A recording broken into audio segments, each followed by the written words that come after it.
the fact that it's hard and complicated, that's what excites me the most. So at this stage, preparing for 200 million ARR, for going public, in a state of uncertainty in tech where AI is evolving at such a high speed and we are evolving at the same time with it. So I'm excited by the puzzle. Hey, Lena, thanks for being on the show. I'm really looking forward to it. I know it's late in the evening, so let's get into it. I really want to understand what made you leave Europe and come to America. Oh my gosh. I've always dreamed of being in the US, even when I was a little girl. And I just felt like there were more things happening in the US than in Romania. And I always felt that I belonged here, but I didn't know why until I arrived.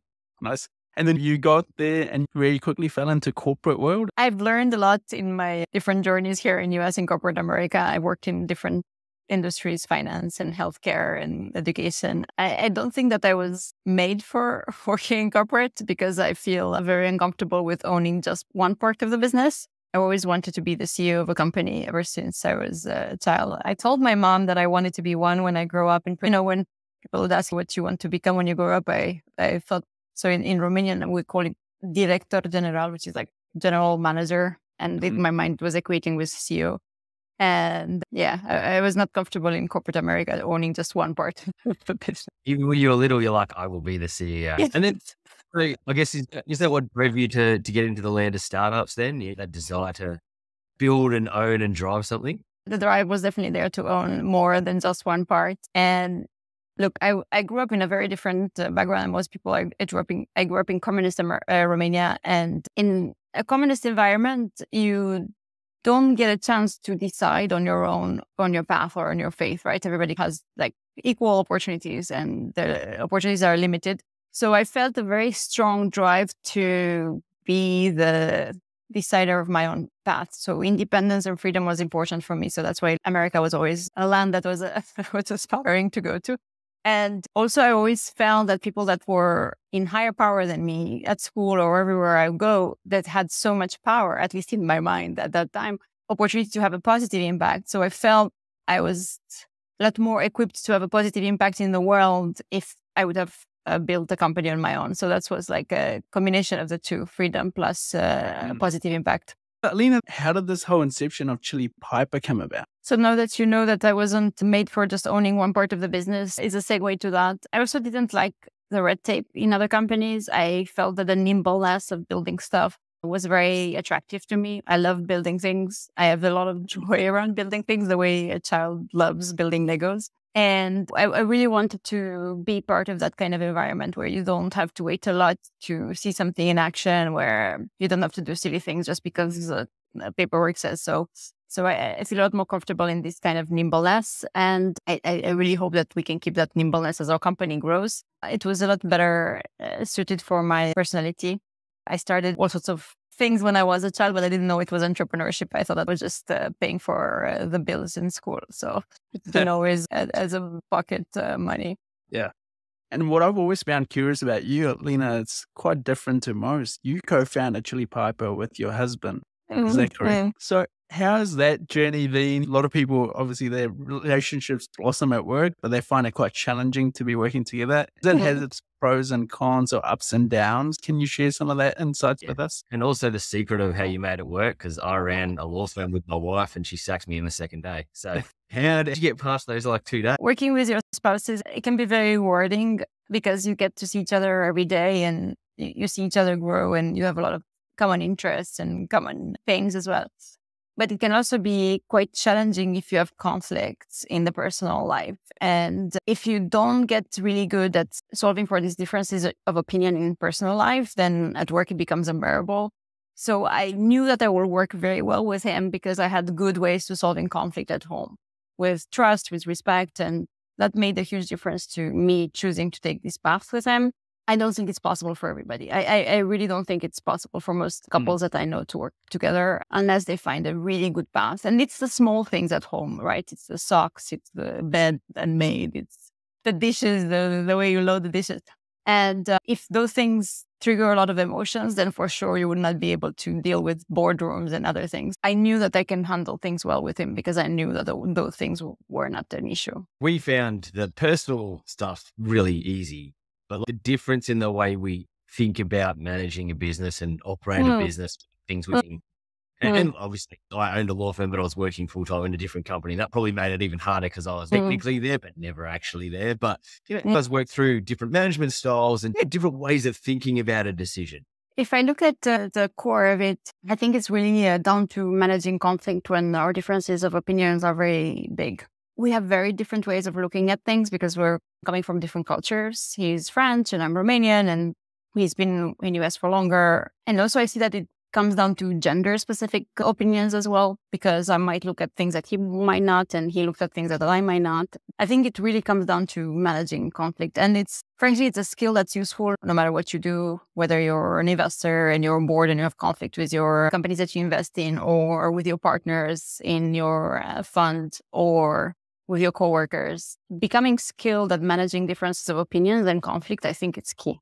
That's a really good point. Being in a business deep with someone, being with him, like it is like getting married, right? You're stuck with that person for a while. You've got to make it work. You are going to have different ways of looking at things, opinions, and the successful ones are the ones that can actually talk about that stuff without getting upset instantaneously and work through to positive outcomes, and the ones that aren't so positive. And I know we'll talk about this a bit more later, and I'm excited about that part too. Those are the ones that don't work. Just like a marriage, just like any relationship you have in your life. If you work it out and trust, respect, you can get through those sort of things. Alina, it sounds like you must have disagreed on a number of things, but one thing that's always been common about Chili Piper, and I assume both of you, was running the business remote, or always being a remote first company. So whose idea was that? Was it a collective decision? And as the time has progressed, how have you managed to keep that vibrant culture alive? Because it was a necessity, especially during COVID for many, but many are finding that hybrid or going back into the office environment quite challenging. So how do you handle all of that? When we started running Chili Piper's remote company in 2016 was before COVID. And we made that decision out of necessity, not out of choice, because we were bootstrapped and we couldn't afford hiring people in New York. And we couldn't even afford paying our salaries at the beginning. We had no choice but hire somewhere else. And in addition, I've always loved traveling and going to remote locations. So the combination of the two made a lot of sense. As our company grew, it didn't make sense to concentrate somewhere, right? Because we are already in many places. Now we're in 40 countries. So we had to figure out how to make it work culture-wise, despite not being in person and not brainstorming together with the rest of our team. So we didn't have the challenge that everybody else had, where you build a certain culture, then you're switching, then you have to bring it back again. It was like the same. So we didn't have the dips and the lows in that. We do hire for people that are made for remote work. And we're very careful with that in our recruiting process and our hiring process to make sure that they can withstand that. Not everybody can just talk to their computer all day long and be self-driven. And we actually don't recommend that. We recommend that they work out of an office, a shared office, a co-working space with other people. Even if they don't work with them, at least they have the energy from other people. They can go out with lunch, they can network, they can connect. It can become lonely if you're always on a Zoom call all day long and not meeting people. It's just a really good point there that you look for remote-based workers, especially now going back to 2016, 2017, Alina. What were some of the key characteristics that you're looking for in this individual? The reason I asked that question, Sean and I, we hired a bunch of people. We grew our business to about 700 plus FTE. But the challenge we found was during the COVID period, when you were hiring remote, you never really got to know the person. In hindsight, we probably were still hiring them as if we're sitting across a coffee table. So going back to your methodology of hiring, can you share some insights? What does your profiling look like? What is the hiring process? How does it vary from an office-based organization? So at the beginning, it was very self-selective because we would post on these websites that were looking for remote workers. And those who were really wanting to work remote would go on these websites. And they were the kind of people that loved traveling. And they knew that they could make it work. But then as we progressed, we realized that if you're very early in your career, it's super tough because it's hard to form work habits and work relationship if you don't have the experience of working in an office or in a different kind of environment. You're not attuned to all the subtleties of just collaborating. So we avoided that. We also looked at personality traits from their past years of them being very self-sufficient and needing very little micromanagement to achieve their goals, because those are the kind of personalities that do well in a remote work, that nobody has to hover behind their back to do their work. I'm observing that that's an important condition to remote work, because there's nobody like putting the pressure on you. You're on your own. So it's very difficult to do it if you don't have that built-in discipline. Yeah, great point. Self-accountability is such a big one. If you were to do it all over again, Alina, would you still go remote first company? 100%. Yeah. There's so much beauty in the diversity of culture that I would have missed on. And there's so much freedom in picking up your hours and picking up your schedule and creating when you want to take care of your children, when you want to go to your gym class. Maybe you like your gym class at 3 p.m. It doesn't have to be before work, right? And I don't know, maybe because I'm such a believer in freedom, that the ability to choose your own working hours and choose your adventure to achieve your goals, to me, is a lot more conducive to creativity and collaboration. But again, it's not for everybody. So I would still have to recruit only the kind of people that thrive in this kind of. It's cutting edge, right? I think that's what lots of companies are trying to build, a culture where it's less about how many hours you've sat in that chair during a specific period of time and more about what you're actually achieving every day. And we shifted to a similar-ish model where it was more achievement-based than time-based. And I was a huge fan of it. I still am a huge fan of it. But I think you raised a really good point in, you started remote early. So you didn't have that component where, hey, there's 120 people in an office over here, and then there's 100 people over here that are remote. And then you get that two disparate things where some people are seeing people every day. And so when you think about promotions or all those sort of things, there's people you're seeing every day and you're having a drink with and you're having coffee with, and there's people on the screen once a day. It's hard to do that. You've always had that. I think that's an advantage if you're going to be remote culture, right? You never have people sitting in an office together. Everyone is spending time moving around each other. And I think that's really cool. It makes a difference. But look, I want remote work. There are times when it's really tough. Like there are times when I wish I could just go on a long walk with my head of sales to figure out how to solve a hard problem. There are a lot of benefits in being in proximity with someone physically, and you can brainstorm better. You can find more solutions than you would remote. So there are a lot of benefits still in working in person. And for that, we solve in other ways. We have a perk that we pay for Airbnb and for food if people get together, and there are 40 countries traveling in all these cool places to meet with other people is very exciting. And we also meet in person once a year at least to get to know each other, especially new recruits. So I can't rely on remote for everything. No, but you're offsetting the leasing costs that other companies hold with travel effectively and Airbnb and get together. So you still, to some extent, because I still have the perks to pay for Airbnb, and we still pay for the remote for the getting together once a year. So there's still costs, but they're smaller. No, they're probably as much or more, but you're getting that best. So you're still driving that ability for people to spend time with each other. And because I'm not the best at remote work personally, I like to have my team together. We may do where, like, you had people in countries all over the world, so you have to have some aspect of ability to work remote. But I was a huge fan of, I was in the US, I'd be in the UK, I'd be in Europe, I'd go to Singapore, go wherever it is so I could spend time with my people. I think that is super important. If you can't get, like I said, if you can't get in front of Ricky and belt something out if we're having a problem, it's a lot more difficult if I have to, like when COVID was on and we had no choice in Australia and New Zealand, we weren't allowed to leave. Everything we did was online, and it definitely reduced our speed and our ability to make really good decisions. Alina, just want to drill down a little bit more before we move off the topic. So how do you maintain your cadence, given that all of you are in different time zones? As a leadership team, do you lock in times per week? Does it change? Sometimes you do it in your morning and their evening. And how does all those kind of little things work? We keep tweaking at the hours of how we overlap and how we work together. It's been a never-changing process. I've found that it's really hard to work with Asian time zones. So, I think it was the Australians, and I'd agree. Yeah, Ricky was lying before you even finished your sentence. In the Asian time zone, whenever I would have an employee move to either Thailand or Sri Lanka or Australia, it was really tough because they would have to work at ungodly hours on their end to accommodate everybody else. And 2 months into it or 3 months, they would all find it too hard and they would just give up.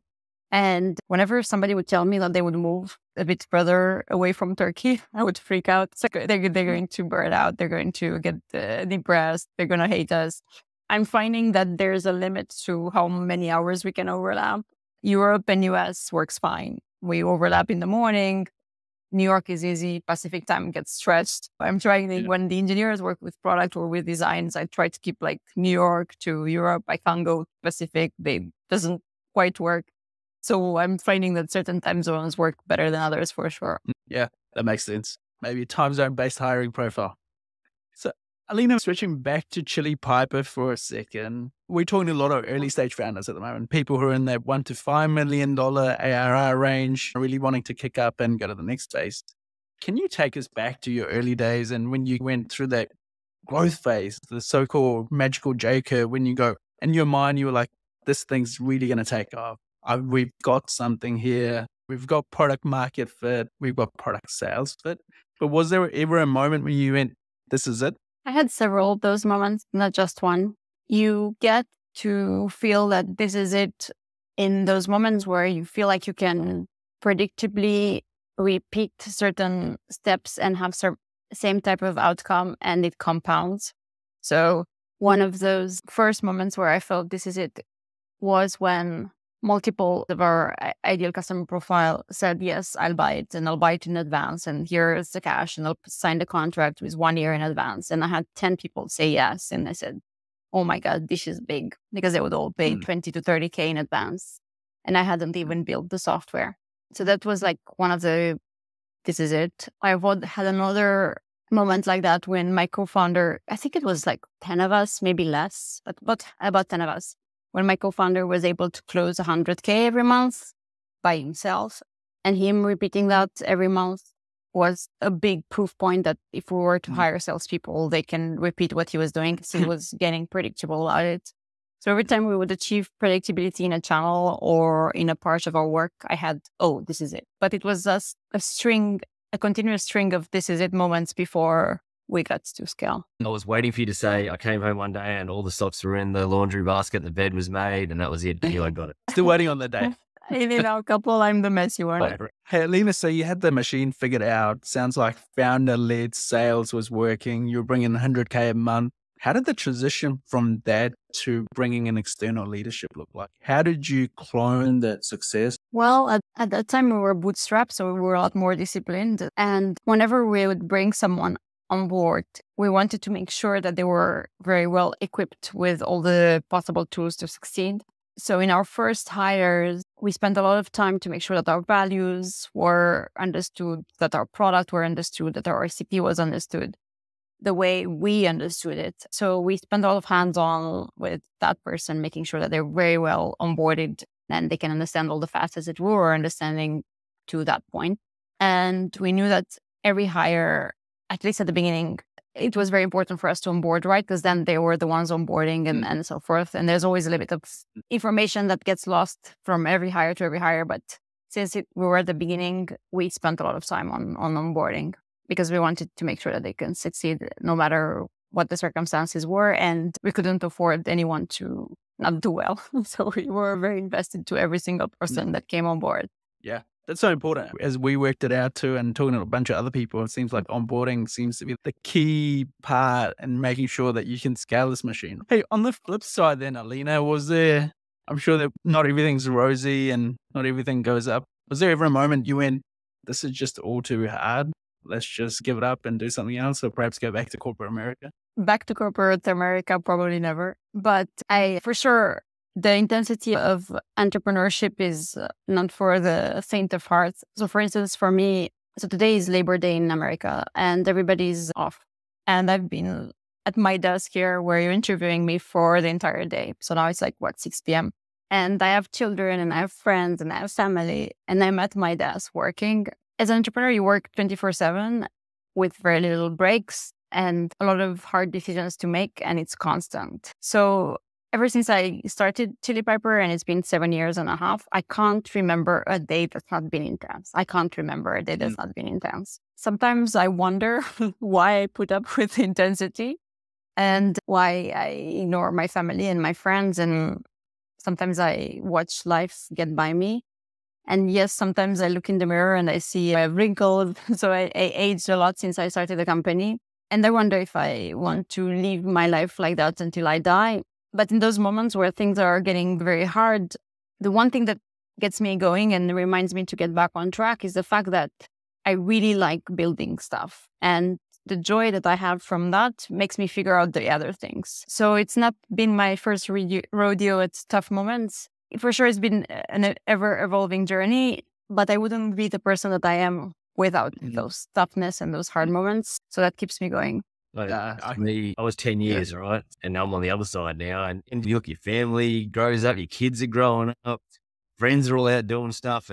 But the thing is, it gets in your blood. Building stuff and driving high performance companies, it gets in your blood. So my plan was to have like a couple of years off, and I lasted like 2 months, and then that's it. I'm back on the horse doing other stuff. I think it's just one of those things. If it's in your blood and you love doing it, it's really hard to get to the other side. And if you do go to the other side, you sit there and go, cool, I've got all this time now, but I'm still not as good. I'm not for anything else that I was when I was actually stressed out every day and like stress is not the right word, deep into something every day where you're giving it your heart and soul. It's just becomes part of who you are. I think it's part of the made DNA. for idle. Yeah.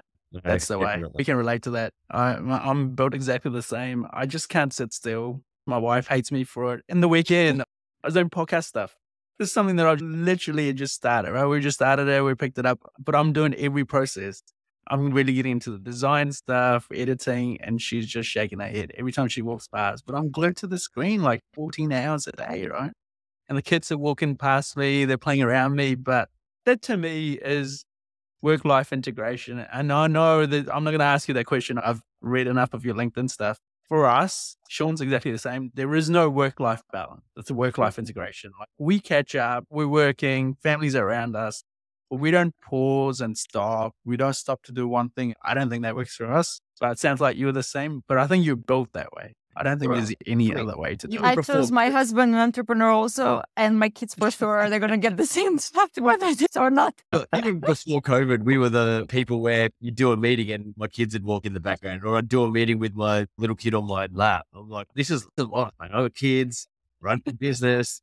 Sometimes they're going to be there. Sometimes they're going to cry. Sometimes they're going to run around. Sometimes they're going to want to show you the video game they're playing or the costume they're dressed up in, and all of our stuff. We used to it. They'd see one of my kids in there. Spider-Man costume. Work-life integration is the best. Work-life balance. Never found it. So you mean that your kids haven't learned to build an AI business yet? What are they waiting for? They're too busy building Roblox games and other stuff. They're not interested in anything else from YouTube content creators. I think that's what that's the future. I do want to ask you this because it's something that both of us clearly struggle with. We've seen our kids grow up and we barely remember the names sometimes. Bossing and parenting, from everything I can gather from you, Alina, you seem to do it quite gracefully. Any pro tips for people like us and many others who are just soaked into work and then how to look up and actually enjoy the life with kids? As you can tell, it's Labor Day. Everybody has a day off. I'm not with them. So I don't think I'm the perfect example. Yeah. Look, I'm observing that I'm far from a perfect parent and far from super mom or superhuman.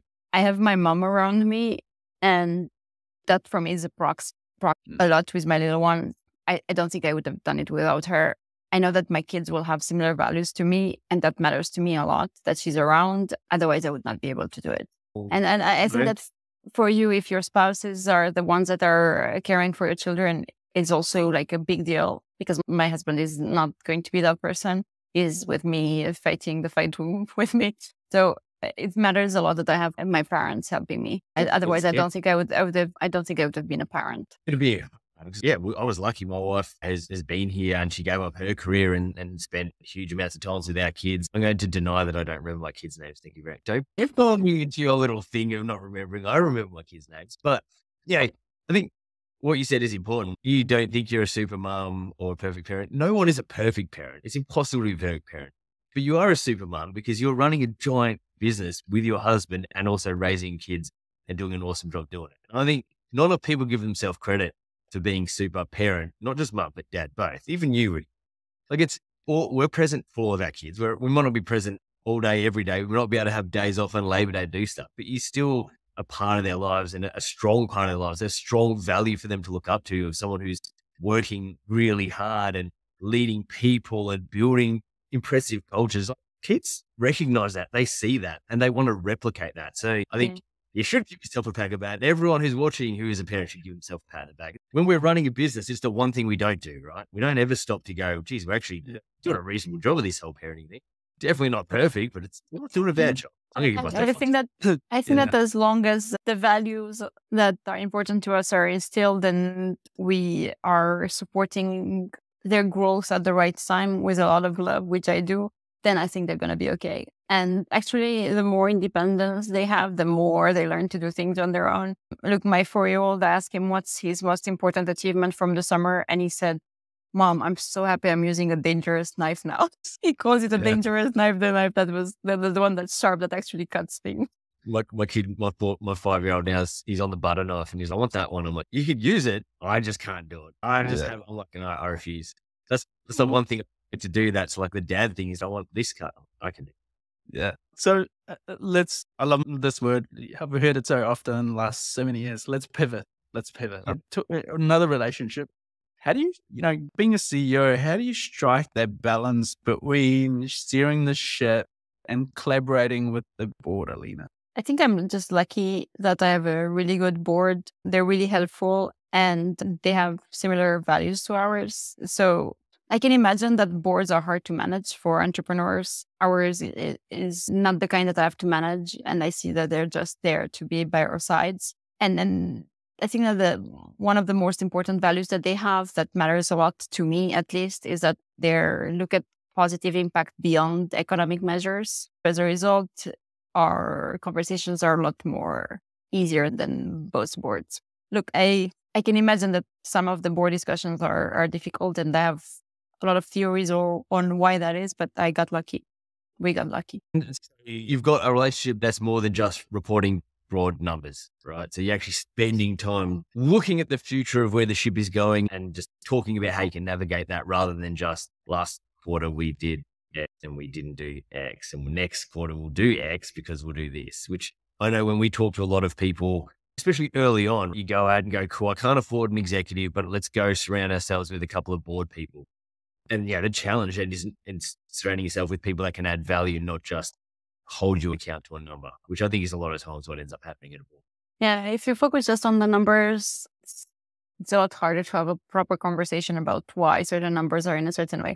And I look at some of my entrepreneur friends who have been less fortunate in their board members and then the way they manage their board relationship. And I think it comes down to two things when things break. One is if they feel criticized by the board, especially if they feel criticized the kind of things that themselves criticize themselves a lot, because then it's an Achilles heel. So if they themselves feel bad about certain kind of things in their business and then the board member comes and points at that, they feel a knife in their guts. So I think that's a good signal for the entrepreneur that themselves are their worst critics on that topic and that they might want to be more gentle with themselves so that they can receive the criticism as positive feedback and work with curiosity with a board member to fix it. So that fear of being criticized, it's a big one for entrepreneurs, at least from what I noticed from my network of entrepreneurs. And then the second one is around the ability of them feeling supported, because it's tough when you're an entrepreneur, a lot of things go bad and most people are going to come with you with a problem. Your employees are going to come with a problem. Your customers are going to come with a problem. Your partners are going to come with a problem. And your entire day is handling this kind of critical moments that others come to you with. And if you go to a board and you feel not supported, it's really hard. You really feel like you're alone. And creating that kind of atmosphere for an entrepreneur is a hard skill because you want to be supportive of them, but at the same time, you want to help them. And unless you point out the things that might be done differently, you won't be able to. So I think that as board members go themselves, they might need a lot of coaching around a lot of board members, not everybody, but could use a lot of coaching on how to create that supporting environment and be a cheerleader for the entrepreneurs who might be struggling with the lack of support and feeling lonely. I think that's a really good point. I think if you go ask a lot of boards that are set up, supportive is probably not very high on their list of things that they're constantly on. That's at all. Their debrief, which generally most boards do without a CEO, I doubt the first thing they raise is, hey, well, we're supportive. Because yes, when you're the CEO, you're facing every problem, right? Everyone else's problems plus the problems that you've got and you're dealing with that. Then if you feel like if you go or you get smashed for problems, then it becomes a different relationship, right? Then all you're really doing is going, what problems can I hide? What things can I show that? The last thing you want to do is go out it again. And like you, I was pretty lucky in my career to not have any really bad boards. I've had good ones. I started as a board member myself, and that's pretty much all I ever really did was be the sounding board guy, right? You'd have good relationships on both sides. So you could be the person who's making sure that CEO feels supported and the board feels like they're still getting the outcomes they're looking for, and you try to unify it. I always thought it's something you got to put time and effort into, right? A board is a relationship. It's not just a reporting line. It's a relationship. And if you want it to be supportive, both parties have to actually go build a relationship there, because otherwise it is just another reporting line and you don't get any support from up top. And I think it's up to the entrepreneur as well. One, to notice where their Achilles heels are. If they're themselves criticizing a lot on an area and they're observing that they're sensitive to feedback, then it's a red flag for them to go and fix it internally, that particular area. And I'm also noticing that if a board member shows up consistently with things that might show that they're not quite supportive, them calling it out and saying, hey, I'm having a shitty day. I'm dealing with a lot.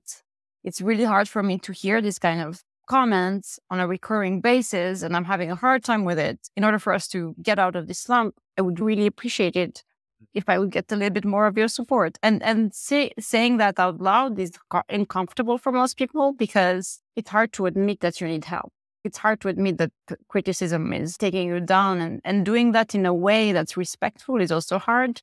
So I think that most entrepreneurs can also work on how they manage those kind of relationships. If I think back, I was not great at that. I would say it, but not say it. And I think that's the thing that happens. You're trying to get your point across. Hey, this is bothering me and it's distracting me from doing what I need to be doing. So can we stop dealing with it?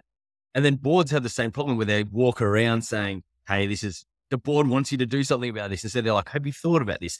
Oh, what about this thing over here? And yeah, that relationship building to the point where you could just be like, hey, this is getting to me right now. If you don't back off this, like it's distracting what I'm doing. It's upsetting me. And the board being also able to go to you and be like, hey, this is bothering us at board level. We keep talking about it. We really think you need to do something there about this thing, right? Let's have a deep discussion about it because it's causing a drama. Getting to that part of relationship, we can actually have those discussions, I think is critical. Because I'll admit I struggled with just saying, hey, this is pissing me off, stop doing it. You do it in other ways. You try to keep answering the question in certain ways without just being like, hey, stop doing this, it's going to piss me off. Yeah, standing up to that relationship of trust. And then, the reality is that you both want the same thing. You want to build a successful company. But doing it in a way that doesn't upset the other is something that none of us gets coaching into. So it's an ever-evolving skill set. Work in progress for most of us. Alina, coming back to Chili Piper, you obviously have built a very solid and an impressive business. Going to the next phase, what are you most excited about? Oh my goodness. I wish I had a magical wand and tomorrow I will wake up as a perfect operator, perfect marketer, perfect product builder. I'm really excited in growing into that next level. I think every stage of the company is really hard because you've not been exposed to it before. Even if you're like a serial entrepreneur, like my co-founder is, every company is different because it's a different industry and it's a different ICT and it's a different time and space when the world looks very different. No matter what, you're not prepared. The fact that it's hard and complicated, that's what excites me the most. So at this stage, preparing for 200 million ARR, for going public, a state of uncertainty in tech where AI is evolving at such a high speed and us evolving at the same time with it. So I'm excited by the puzzle. You're a problem solver like you have in every other stage. So wish you all the best on that, Lena. We can probably move to a quick fire round. I'm mindful that it's getting late for you and it's dinner time. It's Labor Day. Yeah, and it's Labor Day. Favorite music genre, Alina? I listen to any kind of music somehow in my discovery playlist in Spotify. I see it's mostly French, so I must have some sort of preference there. Yeah, nice. Favorite activity with kids? These days I play a lot of character theater with them to teach them how to solve bullying at school and how to solve for conflict at school. So puppet theater. Oh, nice. That's cool. Role play. The role play, yeah. Lots of role play. It's a nice way to do it. Something that we can all learn from. I'm the worst actor in history. You can be the bully. My kids will just walk out. It'll come natural to you, Sean. So I think that they're still enjoying that role play. But I think I'll keep it up even when they're 14 and they're going to have crushes and competition. Oh, yeah. Yeah, but then it's an enjoyable view. So when all their friends come over, you can be, hey, guess what we're doing? We're going to have a puppet show. And then they will love you for that. Yeah. Perfect. Your children, when they get older, is our payment for all the things we have to go through. And that's how it works. Yeah. Payback It's dividends. Alina, favorite drink? So I'm addicted to sparkling water. I drink it throughout the day. At events, I drink sparkling wine. And the only reason why I drink sparkling wine is because I want to stick with one drink so that I don't get a headache when I wake up after social events. Bubbles all the way. Right. You must come and hang out with us. There's bubbles in beer. Yeah, absolutely. There's plenty of beer. This is a good one. Favorite place to visit? You've got people all over the world. So have you been to one? I've been to, I don't know, maybe 50 countries, 40 countries. I don't know how many countries I've been. But I've not been to Hong Kong. And I want to go there for my 40th birthday in February. So I'm trying to plan a party there, which is proving to be a little bit challenging, but I'm very excited by it. Nice. Awesome. And this is the main one. Peanut butter. How do you like it? I just like my nuts straight. I don't like them crushed. Crushed are for the weak people who can't chew it. Fantastic. This has been fun, Alina. Yeah. Thanks again for giving up your Labor Day, and we really appreciate it. I had